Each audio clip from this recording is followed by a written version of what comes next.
Bonjour à tous, chers. Nous démarrons ce bulletin d'information avec ce drame au Cap Manuel, avec un détenu retrouvé mort ce mercredi. Il s'appelle Baïnias. Certainement, nous y reviendrons dans nos prochaines éditions pour plus d'informations.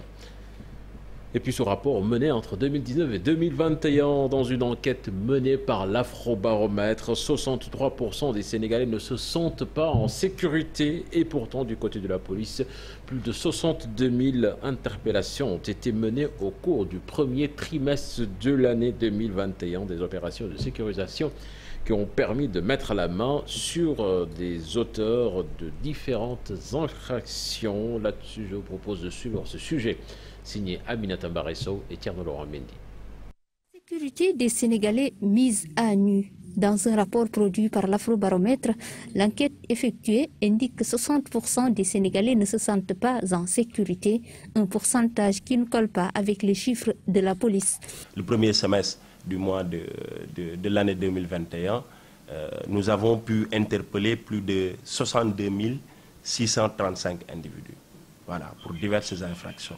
Et pour ces personnes, les 9016 personnes ont été présentées au parquet, et ça pour diverses infractions. Plus de 60 000 interpellations au cours du premier trimestre de l'année 2021, des opérations résultat d'un dispositif sur l'ensemble du territoire. Vous pouvez parcourir les grandes artères de la région de Dakar, vous verrez véritablement une présence policière visible.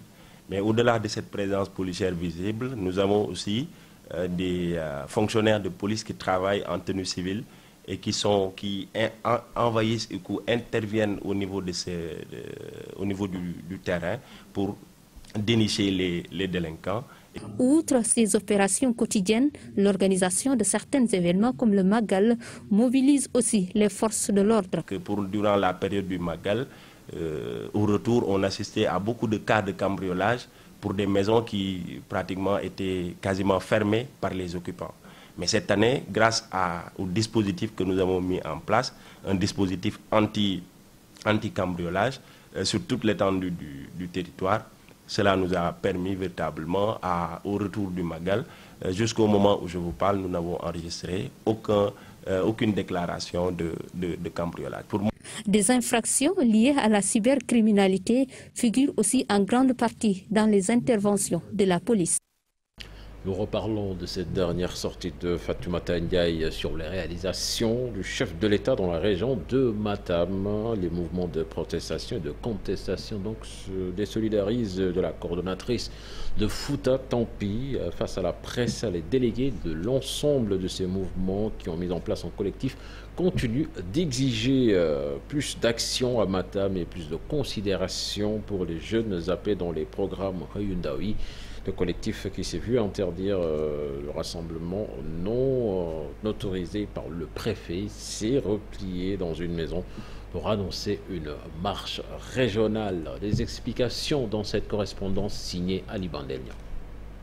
C'est une désolidarisation totale des mouvements de protestation et de contestation du Fouta contre Fatoumata Ndiaye. Fouta Tampi, président Yeyo Fouta, Fouta Insoumis, Sogiwel Taki et dans des maillots émergents, tous ces mouvements ont envoyé leurs délégués à la conférence de presse tenue à Ourossogui.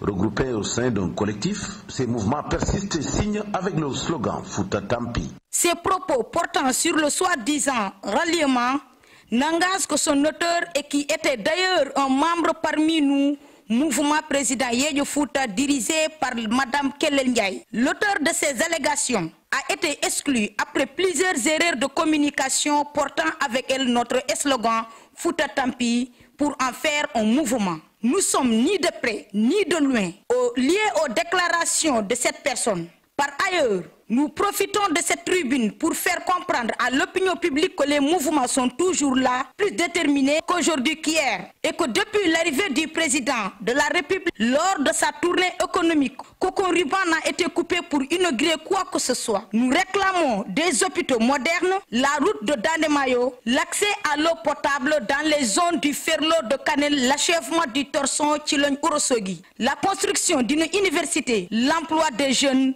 et le désenclavement des routes dans le Ranérou Ferlo. Sur la convocation de leur camarade Baïnias à la division des investigations criminelles, les principaux responsables des mouvements lui manifestent leur solidarité et se disent plus que jamais décidés à poursuivre le combat. Là, il y a des mouvements qui sont réunis pour partir jusqu'à la DIC et montrer leur soutien à notre jeune frère Baïnias et aussi à Mara. Et on leur dit, on a besoin de leur libération immédiate. Une conférence de presse qui a failli ne pas se tenir. N'ayant pas été informé au préalable, le préfet de Matam actionne les éléments de la gendarmerie venus interdire tout rassemblement sur la voie publique sans autorisation. C'est donc dans une maison au quartier Aïnoumadi qu'ils se sont repliés pour parler à la presse. Nous parlons à présent de la fermeture en septembre dernier des frontières entre le Sénégal et la Guinée qui a eu d'importantes conséquences pour l'économie. À la rue Sandiniéry, fief de la communauté guinéenne à Dakar, la réouverture de la frontière entre les deux pays est annoncée. C'est une aubaine pour ces populations qui sont prononcées. Plutôt dans ce reportage signé Fatou Bintou Conté et Tierno Laurent Mendy. Une année que la frontière entre le Sénégal et la Guinée fut fermée. Une fermeture qui a été un véritable calvaire pour les commerçants. C'était très difficile parce que vous savez que le commerce transfrontalier était effectivement rompu, comme on le dit, malgré quelques passages clandestins qui se faisaient, mais c'était rompu. Alors là, la Sandiniéry, les quelques fruits qui pouvaient venir de la Guinée ne venaient plus, compte tenu de la fermeture de cette frontière. C'était très difficile pour nous durant cette période de fermeture des frontières. Beaucoup de fruits et légumes avaient vu leur prix doubler. Qui d'ailleurs ne voyait pas sa raison d'être. Je ne voyais pas l'utilité de fermer les frontières. Nous sommes deux peuples amis, liés parfois par la consanguinité.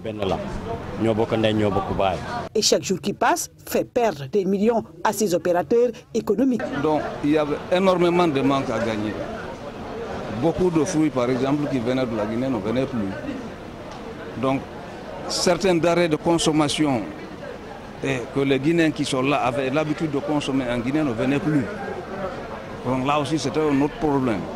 Il ne sera jamais trop tôt pour rétablir enfin le trafic pour ces commerçants avec la réouverture des frontières, car la fermeture avait perturbé toute la chaîne. Le lieutenant-colonel Doumbouya a fait par l'ouverture de cette frontière un geste salutaire. Parce que son coup d'État, nous on ne l'appelle pas coup d'État. C'est un coup patriotique. C'est un coup démocratique. Nous nous réjouissons de cette réouverture des frontières, car les marchandises commençaient à devenir chères et cela n'arrangeait personne. C'est aujourd'hui, ce 29 septembre, que la Guinée va rouvrir ses frontières avec le Sénégal, fermées depuis l'année dernière, lors des dernières élections présidentielles. Santé à présent avec la journée mondiale du cœur, des maladies cardiovasculaires qui tuent 17 millions de personnes dans le monde et constituent les premières causes de mortalité. Le docteur Mbaye préconise la prévention pour limiter les dégâts dans ce sujet, signé Mamadou Fall et Mohamed Dia. Les maladies cardiovasculaires tuent le plus au Sénégal et dans le monde. Des millions de personnes sont atteintes par ces maladies. Pour ce cardiologue, les facteurs risques sont nombreux. Ces facteurs cardiovasculaires sont à l'origine des maladies cardiovasculaires. Qu'est-ce que c'est qu'une maladie cardiovasculaire? Les maladies cardiovasculaires, c'est un ensemble de troubles qui affectent le cœur et les vaisseaux sanguins. Les maladies cardiovasculaires, c'est la première cause de mortalité maintenant dans le monde et au Sénégal. Ces maladies cardiovasculaires également entraînent près de 17 millions de décès dans le monde. Et 3/4 de ces décès surviennent dans les pays, comme nos pays, les pays sous-développés à faible revenu. Cependant, la solution demeure la prévention. Les gens doivent avoir l'habitude de se faire consulter pour parer à toute éventualité. Vous savez, il y a la prévention primaire, c'est une prévention qui se fait en amont de la maladie, c'est-à-dire aller se faire consulter quand on n'est pas malade. Mais c'est vrai que vous avez raison, peu de personnes consultent une demande spécifique de prise en charge en prévention primaire. C'est-à-dire, il faut que les populations aillent dans les structures sanitaires, se faire consulter, se faire dépister les facteurs de risque avant de tomber malade. C'est de cela qu'il s'agit. La célébration de la journée mondiale du cœur met en exergue le comportement des uns et des autres par rapport aux maladies cardiovasculaires. Nous devons redoubler d'efforts, surtout en cette période de Covid-19. Période de forte chaleur ressentie donc ces derniers temps, une chaleur due à une descente des systèmes météorologiques appelés dépressions, ce qui marque la fin de la saison des pluies au Sénégal. Cette augmentation de chaleur donc va se poursuivre jusqu'au début du mois de novembre, informe le service de la météo. Cependant, des pluies sont attendues entre hier et aujourd'hui au centre et au sud du pays. Un bulletin météorologique que nous suivons dans ce sujet signé Habib Faye Ababakar Kamara. Une forte chaleur est ressentie dans le pays, particulièrement dans la capitale dakaroise, signe de la fin de l'hivernage, selon la météo. Une augmentation de la chaleur qui est due à une descente des systèmes météorologiques appelés dépressions. Donc ces dépressions-là, en fin de saison, ont tendance à rebrousser chemin. Nous avons des positions sur le pays qui font que la chaleur, avec l'humidité, la présence d'humidité qu'on a sur le pays, donc cela accentue cette chaleur qui est ressentie. Les températures sont très élevées ces derniers jours et vont se prolonger jusqu'au début du mois de novembre. Au sein de ces dépressions, nous avons de très fortes températures qui sont observées. Maintenant, si on est dans une situation où l'on a une dépression et de l'humidité qui est présente sur une localité, donc dans ces cas-là, nous avons une sensation de chaleur très étouffante du fait de cette humidité. Cependant, des précipitations sont attendues dans la soirée au centre du pays et au sud, informe la météo. Nous attendons des pluies déjà ce soir sur la partie sud-est du territoire.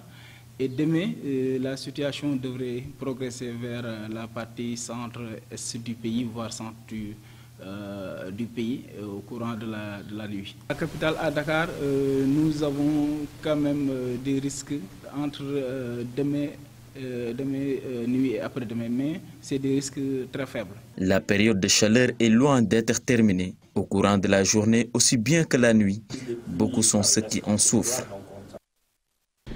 Israël est devenu le 22 juillet 2021 membre de l'Union africaine avec un statut d'observateur. Ali Liad Massou, l'ambassadeur israélien à Addis Abeba, a présenté fin juillet dernier ses lettres de créance au président de la Commission de l'Union africaine, Moussa Faki Mahamat. Il a soumis donc la charte d'Israël en tant que membre observateur de l'Union africaine, selon un communiqué.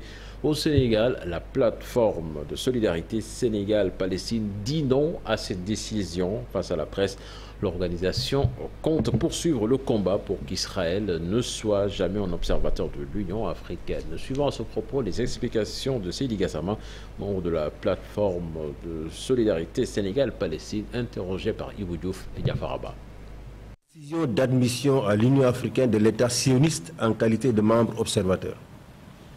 Une telle disposition, si elle venait à être entérinée à l'occasion du prochain Conseil exécutif de l'Union africaine, prévu à la mi-octobre, serait en contradiction flagrante avec l'acte constitutif de l'Union africaine, ainsi qu'avec la Charte africaine des droits de l'homme et des peuples, et plus généralement, avec les intérêts supérieurs bien compris du continent africain tout entier. Surtout si, à la suite du président Nelson Mandela, nous savons tous très bien que la liberté de l'Afrique ne sera jamais complète sans celle des Palestiniens. La seule attitude qui vaille, c'est, conformément à la tradition de l'Union africaine, de décider par consensus de ne pas admettre Israël en tant que membre observateur.